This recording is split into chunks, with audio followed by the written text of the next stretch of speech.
Welcome to high rise online classes. మనం ఈరోజు biology చర్చిద్దాం. నా పేరు ప్రసాద్ సార్. బయాలజీలో మనము ఇప్పుడు నెక్స్ట్ డిస్కస్ చేయబోయే టాపిక్ ఏంటంటే హార్మోన్స్ అనే టాపిక్. జనరల్గా బయాలజీలో జనరల్ స్టడీస్లో భాగంగా బయాలజీలో మనకు క్వశ్చన్స్ వస్తాయి. ఎస్ఐ ఆర్ఆర్బిఏ కాకుండా ఏ జనరల్ స్టడీస్ పేపర్లోనైనా మనకు బయాలజీ నుంచి క్వశ్చన్స్ వస్తాయి. కాబట్టి ఈ టాపిక్ నుంచి కూడా మనం క్వశ్చన్స్ ఎక్స్పెక్ట్ చేయొచ్చు. కాబట్టి జాగ్రత్తగా పరిశీలిద్దాం.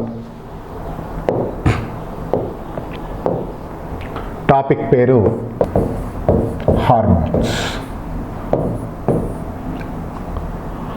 ఈ హార్మోన్ అన్న పదాన్ని మనకు ప్రతిపాదించిన శాస్త్రవేత్త ఎవరంటే బెయిలీస్ మరియు స్టెర్లింగ్. హార్మోన్ అన్న పదాన్ని ప్రతిపాదించిన శాస్త్రవేత్తలు ఇద్దరు, బెయిలీస్ అండ్ స్టెర్లింగ్. అయితే మొట్టమొదటగా హార్మోన్ను కనుగొన్న శాస్త్రవేత్త ఎవరు అంటే స్టెర్లింగ్. హార్మోన్ అన్న పదాన్ని ప్రతిపాదించిన శాస్త్రవేత్తలు ఇద్దరు, బెయిలీస్, స్టెర్లింగ్. మొట్టమొదటగా హార్మోన్ను కనుగొన్న శాస్త్రవేత్త ఎవరంటే స్టెర్లింగ్. ఆ హార్మోన్ పేరేంటంటే సీక్రిటిన్. ఆ హార్మోన్ పేరేంటి? సీక్రిటిన్.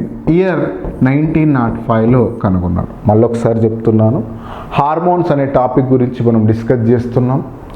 హార్మోన్ అన్న పదాన్ని ప్రతిపాదించిన శాస్త్రవేత్తలు ఇద్దరు, బెయిలీస్ అండ్ స్టెర్లింగ్. ఇందులో మొట్టమొదటగా హార్మోన్ను కనుగొన్న శాస్త్రవేత్త ఎవరంటే స్టెర్లింగ్. ఏ ఇయర్లో? 1905. ఆ హార్మోన్ పేరేంటి? సీక్రిటిన్. ఆ హార్మోన్ పేరు సీక్రిటిన్. ఇప్పుడు డిస్కస్ చేద్దాం. చూడండి, హార్మోన్లను విడుదల చేసే గ్రంథులను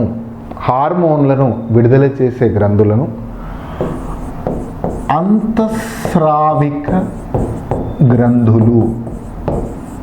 మళ్ళొకసారి చెప్తున్నాను, హార్మోన్లను విడుదల చేసే గ్రంథులను అంతఃస్రావిక గ్రంథులు, ఇంగ్లీష్లో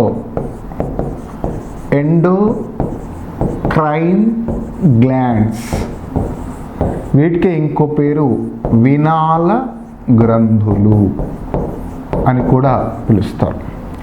హార్మోన్లను విడుదల చేసే గ్రంథులను అంతఃస్రావిక గ్రంథులు, వినాళ గ్రంథులు అని పిలుస్తారు. ఇంగ్లీష్లో ఎండోక్రైన్ గ్లాండ్స్ అని పిలుస్తారు. ఏ గ్రంథి అయితే హార్మోన్ను విడుదల చేస్తుందో ఆ గ్రంథికి ఏమని పేరు? అంతఃస్రావిక గ్రంథి లేదా వినాళ గ్రంథి. ఇంగ్లీష్లో ఏమంటారు? ఎండోక్రైన్ గ్లాండ్స్ అంటారు. వినాళ గ్రంథులను ఎందుకు అంటారు అంటే ఈ గ్రంథులకు నాళాలు ఉండవు. నాళాలు ఉండకపోవడం వల్ల ఆ గ్రంథులకు వినాళ గ్రంథులు అని పేరు. నెక్స్ట్ చూడండి, మరి హార్మోన్లను విడుదల చేసే గ్రంథులు ఏవేమి ఉన్నాయి మనం ఒకసారి లిస్ట్ చూద్దాం. ఒకసారి గమనిస్తే నేను ఇదివరకే చెప్పాను, హార్మోన్ అన్న పదాన్ని ప్రతిపాదించిన శాస్త్రవేత్తలు బెయిలీస్ అండ్ స్టెర్లింగ్. హార్మోన్లను విడుదల చేసే గ్రంథులను ఏమంటారు? ఎండోక్రైన్ గ్లాండ్స్ అంటారు. మరి హార్మోన్లను విడుదల చేసే గ్రంథులకు నేను ఏమని పేరు ఇచ్చాను? అంతఃస్రావిక. దీనికి ఇంకో పేరు ఏం చెప్పాను? వినాళ గ్రంథులు. వినాళ గ్రంథులను ఎందుకని చెప్పాను? వీటికి ఏముండవు? నాళాలు ఉండవు. హార్మోన్లను విడుదల చేసే గ్రంథులను ఏమంటారు? అంతఃస్రావిక గ్రంథులు, వినాళ గ్రంథులు అని కూడా అంటారు. ఇంగ్లీష్లో ఎండోక్రైన్ గ్లాండ్స్ అని అంటారు. మరి ఆ హార్మోన్లను విడుదల చేసే గ్రంథుల్ని ఒకసారి మీరు పరిశీలిస్తే పిట్యూటరీ గ్లాండ్, పీయూష గ్రంథి అంటారు తెలుగులో. ఇంకోటి థైరాయిడ్ గ్లాండ్, దీని పిట్యూటరీ గ్లాండ్ని తెలుగులో పీయూష గ్రంథి అంటారు. రెండవది థైరాయిడ్ గ్లాండ్, దీన్ని అవటు గ్రంథి అంటారు తెలుగులో, అవటు గ్రంథి. నెక్స్ట్ ప్యాంక్రియాస్, దీన్ని తెలుగులో క్లోమము అంటారు.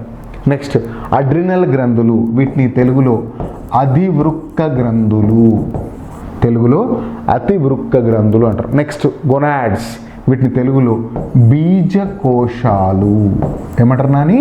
బీజకోశాలు అంటారు. నెక్స్ట్ పారాథైరాయిడ్ గ్రంథులు, వీటిని ఇంగ్లీష్లో తెలుగులో పార్శ్వ అవటు గ్రంథులు అంటారు. నెక్స్ట్ మనకు 7th one thymus gland, thymus gland, దీన్ని థైమస్ గ్రంథి అని పిలుస్తారు. ఏమని పిలుస్తారు నాని? థైమస్ గ్రంథి అని పిలుస్తారు. మళ్ళీ ఒకసారి చెప్తున్నాను, హార్మోన్లను విడుదల చేసే గ్రంథులను ఏమంటారు? ఎండోక్రైన్ గ్లాండ్స్, తెలుగులో అంతఃస్రావిక వినాళ గ్రంథులు. ఇక్కడ మనం లిస్ట్ తీసుకుంటే, ఒకటి పిట్యూటరీ గ్లాండ్, రెండవది థైరాయిడ్ గ్లాండ్, క్లోమము, అతివృక్త గ్రంథులు, బీజకోశాలు, పార్శ్వవటు గ్రంథులు, థైమస్ గ్రంథి. ఈ విధంగా మనకు హార్మోన్లను విడుదల చేసే గ్రంథులని ఒక లిస్ట్ ఇచ్చాను. నేను ఇప్పుడు చెప్పాను, హార్మోన్లను విడుదల చేసే గ్రంథికి ఏమని పిలుస్తాం మనము? అంతఃస్రావిక గ్రంథి. అంతఃస్రావిక గ్రంథుల యొక్క లిస్ట్ ఇచ్చాను. ఇవి ఎక్కడెక్కడ ఉంటాయో ఒకసారి మనం డయాగ్రామ్ ద్వారా పరిశీలిద్దాం.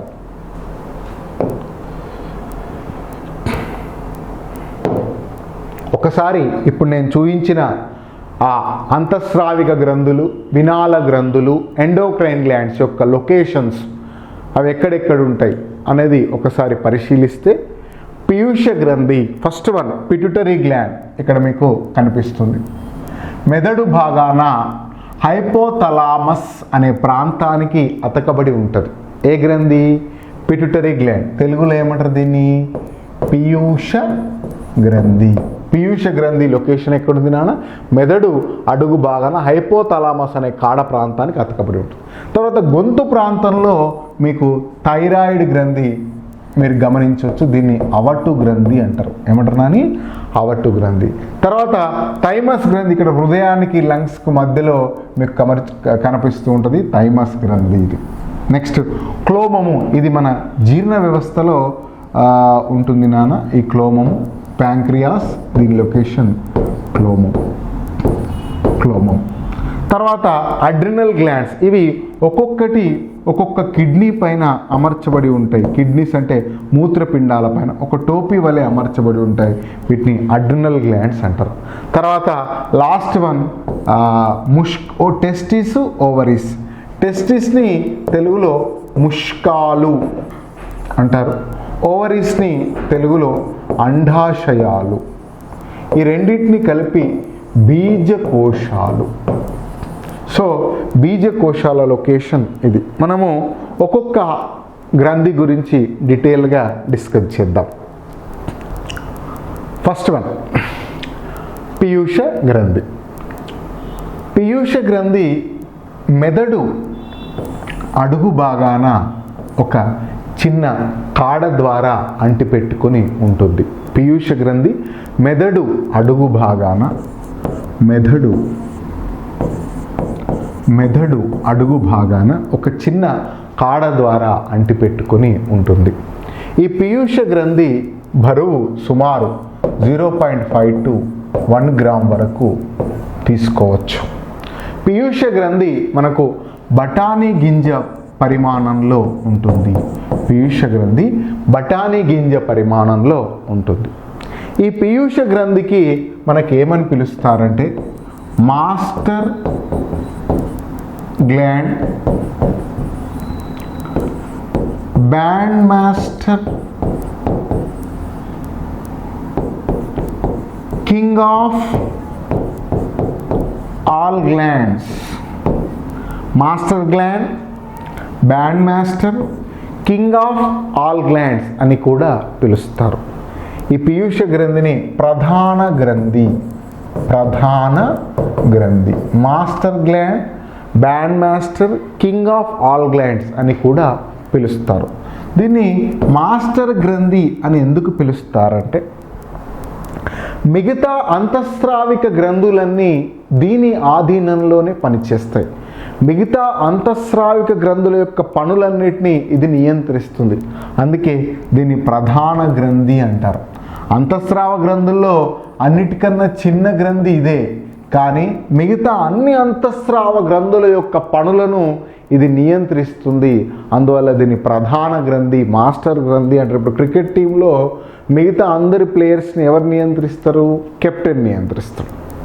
అదేవిధంగా అంతఃస్రావ గ్రంథుల్లో మిగతా అన్ని అంతఃస్రావ గ్రంథుల యొక్క పనులను పీయూష గ్రంథి నియంత్రిస్తుంది. కాబట్టి దాన్ని మాస్టర్ గ్రంథి, king of all glands, band master అని కూడా పిలుస్తారు. సరే చూద్దాం ఇప్పుడు. ఏ గ్రంథి గురించి డిస్కస్ చేస్తున్నాం మనం? పీయూష గ్రంథి. చూడండి, నేను ఆల్రెడీ చెప్పాను, మనం డిస్కస్ చేసే టాపిక్ పేరు అంతఃస్రావిక గ్రంథులు. ఇంగ్లీష్లో ఏమంటారు? Endocrine glands. అంతఃస్రావిక గ్రంథి అంటే ఏమని చెప్పిన నేను? హార్మోన్ని విడుదల చేసే గ్రంథులని అంతఃస్రావిక గ్రంథులు అంటారు. సో అంతఃస్రావిక గ్రంథుల లిస్ట్ మీకు చూపించాను. పీయూష గ్రంథి, థైరాయిడ్ గ్రంథి, క్లోమము, అతిబుక్క గ్రంథులు, థైమస్ గ్రంథి వరకు అవన్నీ ఏం గ్రంథులు? అంతఃస్రావిక గ్రంథులు. అంతఃస్రావిక గ్రంథి అంటే అది ఏం విడుదల చేస్తుంది? హార్మోన్ని విడుదల చేస్తుంది. అదేవిధంగా పీయూష గ్రంథి కూడా అంతఃస్రావిక గ్రంథి. దీని నుంచి కూడా హార్మోన్లు విడుదలవుతాయి. ఆ విడుదలయ్యే హార్మోన్లను ఒకసారి పరిశీలిద్దాం. అంతఃస్రావిక గ్రంథి అంటే ఏంటి? అదేం విడుదల చేయాలి? హార్మోన్లను విడుదల చేస్తే దాన్ని ఏం గ్రంథి అంటారు? అంతఃస్రావిక గ్రంథి అని పిలుస్తారు. పీయూష గ్రంథి నుండి విడుదలయ్యే హార్మోన్లను గనక మనం పరిశీలిస్తే, number 1 oxytocin, number 2 prolactin, number 3 vasopressin. Oxytocin, prolactin, vasopressin. Number 4 GH. GH అంటే గ్రోత్ హార్మోన్. GH అంటే ఏందని? Growth hormone. Next number 5th TSH. Number 6th ACTH. Number 7 MSH. మళ్ళీ ఒకసారి చెప్తున్నాను, పీయూష గ్రంథి నుండి విడుదలయ్యే హార్మోన్లు. పీయూష గ్రంథి నుంచి హార్మోన్లు ఎందుకు విడుదలవుతాయి? పీయూష గ్రంథి ఏ గ్రంథి? అంతఃస్రావిక గ్రంథి. హార్మోన్లు విడుదల చేసే గ్రంథులను ఏమంటారు? అంతఃస్రావిక గ్రంథులు, వినాల గ్రంథులు, ఎండోక్రైన్ గ్లాండ్స్ అంటారు. సో పీయూష గ్రంథి కూడా అంతఃస్రావిక గ్రంథి కాబట్టి దాని నుంచి ఏం విడుదలవుతాయి? హార్మోన్లు విడుదలవుతాయి. సో పీయూష గ్రంథి నుంచి విడుదలయ్యే హార్మోన్లని మనం ఒకసారి పరిశీలిస్తే, number 1 oxytocin, number 2 prolactin, number 3 vasopressin, number 4 GH. GH అంటే గ్రోత్ హార్మోన్, పెరుగుదల hormone. Number 5 TSH. THS full ఫామ్ని కనుక పరిశీలిస్తే thyroid stimulating hormone. TSH full form ఏం నాని అనండి? Thyroid stimulating hormone. ఇంకోటి ACTH. ACTH ఫుల్ ఫామ్ని కనుక మనం పరిశీలిస్తే అడ్రినో కార్టికోట్రాపిక్ హార్మోన్.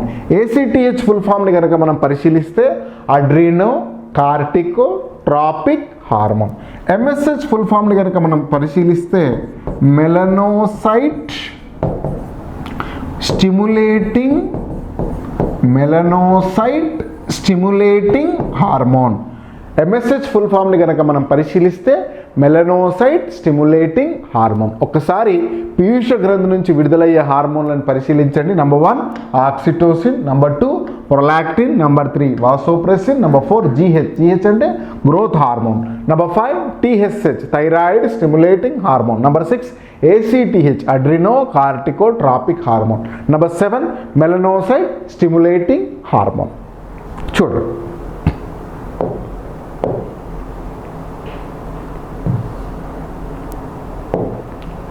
ఇక్కడ మనం పీయూష గ్రంథి నుంచి విడుదలయ్యే హార్మోన్ల లిస్టు ఒకసారి మనము స్లైడ్ రూపంలో చూపించడం జరుగుతుంది.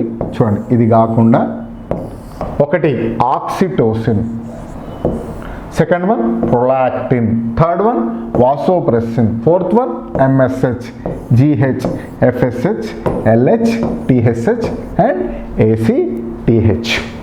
ఒక్కొక్క దాని గురించి మనం చర్చిద్దాం.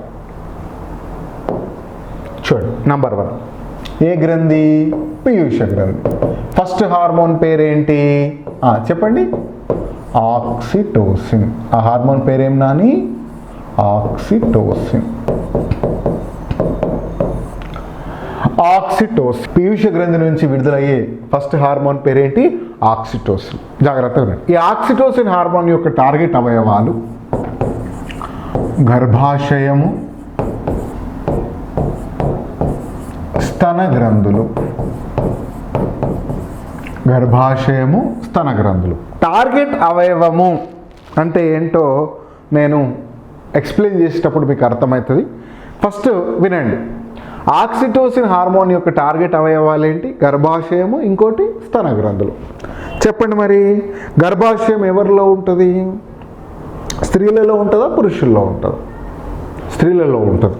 ఓకే, నెక్స్ట్ మరి స్తన గ్రంథులు అంటే ఏంటంటే స్త్రీల యొక్క రొమ్ము ప్రాంతంలో మనం ఈ స్తన గ్రంథుల్ని పరిశీలించవచ్చు. రొమ్ము ప్రాంతంలో, బ్రెస్ట్ ఏరియాలో ఈ స్తన గ్రంథుల్ని మనం పరిశీలించవచ్చు. మరి స్తన గ్రంథులు స్త్రీల్లో ఉంటాయా, పురుషుల్లో ఉంటాయా? ఇద్దరిలో ఉంటాయి. కొన్ని జీవులు స్త్రీలలో ఉంటాయి అంటున్నారు, కానీ ఇద్దరిలో ఉంటాయి. స్త్రీలలో ఈ స్తన గ్రంథులు అభివృద్ధి చెందిన దశలో ఉంటాయి, పురుషుల్లో అభివృద్ధి చెందని దశలో ఉంటాయి. సో స్తన గ్రంథులు ఇద్దరిలో ఉంటాయి, స్త్రీలలో అభివృద్ధి చెందిన దశలో ఉంటాయి, పురుషుల్లో అభివృద్ధి చెందని దశలో ఉంటాయి. కొన్ని జీవులు ఉంటాయి పురుషులు, వాళ్ళు అభివృద్ధి చెందిన దశలో ఉంటాయి. వాటి గురించి తర్వాత చర్చిద్దాం. ఓకే, నెక్స్ట్ ఇప్పుడు ఆక్సిటోసిన్ యొక్క టార్గెట్ అవయవాలు ఏమేమి? గర్భాశయము, స్తన గ్రంథులు.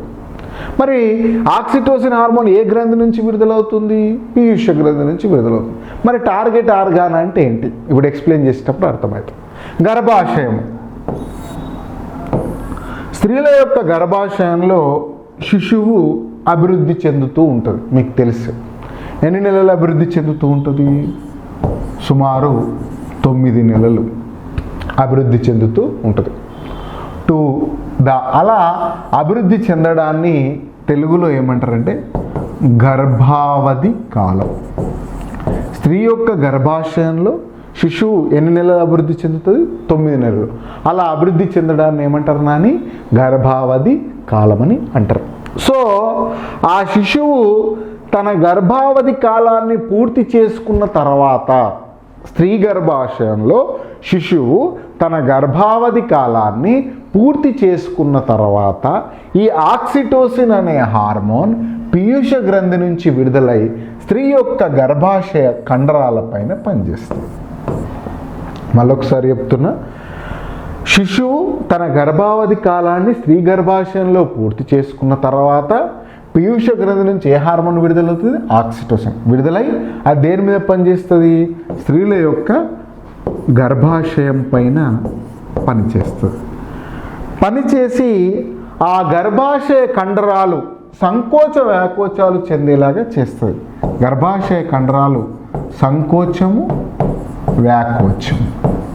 సంకోచాన్ని ఇంగ్లీష్లో కాంట్రాక్షన్ అంటారు, వ్యాకోచాన్ని రిలాక్సేషన్ అంటారు. సో ఆ గర్భాశయ కండరాలు సంకోచ వ్యాకోచం చెందేలాగా చేస్తుంది. ఏ హార్మోన్? ఆక్సిటోసిన్. దేని మీద పనిచేస్తుంది? గర్భాశయం మీద. ఎప్పుడు? గర్భావధి కాలం పూర్తయిన తర్వాత, ముందున గర్భావధి కాలం పూర్తయిన తర్వాత పనిచేసి ఆ గర్భాశయ కండరాలు సంకోచ వ్యాకోచాలు చెందేలాగా చేస్తుంది. ఈ విధంగా గర్భాశయ కండరాలు సంకోచ వ్యాకోచాలు చెందడాన్ని ఏమంటారంటే పురిటి నొప్పులు. ఏమంటారంటే పురిటి నొప్పులు.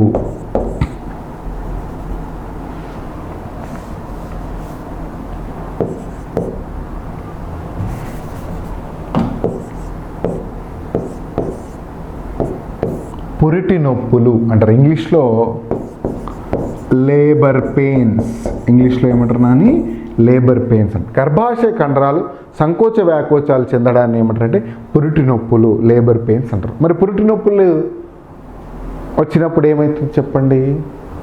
ఏమవుతుందంటే కొన్ని జీవులు నన్ను చూస్తున్నాయి. ఏమవుతుంది? కొడుకురు అవుతుంది అవరా. ఏమవుతుంది? శిశువు జన్మిస్తుంది. శిశువు ఏం చేస్తాడు? జన్మిస్తాడు. సో పురిటి నొప్పుల తర్వాత నెక్స్ట్ జరిగే ప్రాసెస్ ఏంటంటే శిశు జననము. ఏం నాని? శిశు జననం. ఇంగ్లీష్లో చైల్డ్ బర్త్ అంటాం. ఏమంటాం నాని? చైల్డ్ బర్త్ అనేది జరుగుతుంది.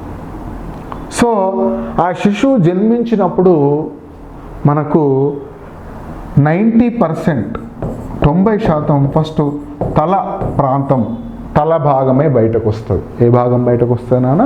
తల భాగమే బయటకు వస్తుంది. మళ్ళీ ఒకసారి చెప్తున్నా నాన్న, ఆక్సిటోసిన్ హార్మోన్ యొక్క టార్గెట్ అవయవం ఏంటి? గర్భాశయం. ఇప్పుడు మీకు అర్థమైంది నాన్న? టార్గెట్ అవయవం అంటే హార్మోన్ ఏ అవయవంపై అయితే పనిచేస్తుందో ఆ అవయవాన్ని ఏమంటారు నాని టార్గెట్ అవయవం అని అంటారు. మరి ఇప్పుడు చెప్పండి, ఆక్సిటోసిన్ హార్మోన్ దేని మీద పనిచేసింది?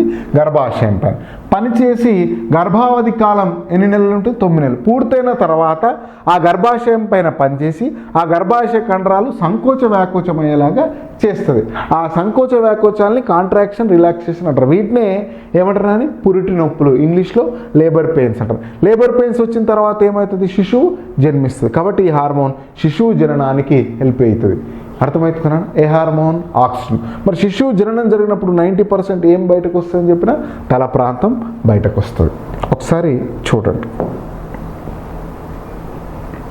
నేను ఆక్సిటోసిన్ గురించి చెప్తున్నాను. ఏ గ్రంథి? పీయూష గ్రంథి నుంచి విడుదలవుతుంది. సో దీని టార్గెట్ అవయవాలేంటి? గర్భాశయము, తర్వాత స్తన గ్రంథులు. సో గర్భాశయ కండరాల సంకోచ వ్యాకోచానికి ఈ ఆక్సిటోసిన్ హార్మోన్ హెల్ప్ అయింది కాబట్టి దీనిని ఏమని అనొచ్చు అంటే లేబర్ పెయిన్స్ హార్మోన్, పురిటి నొప్పులు కలగజేసే హార్మోన్ అనొచ్చా లేదా?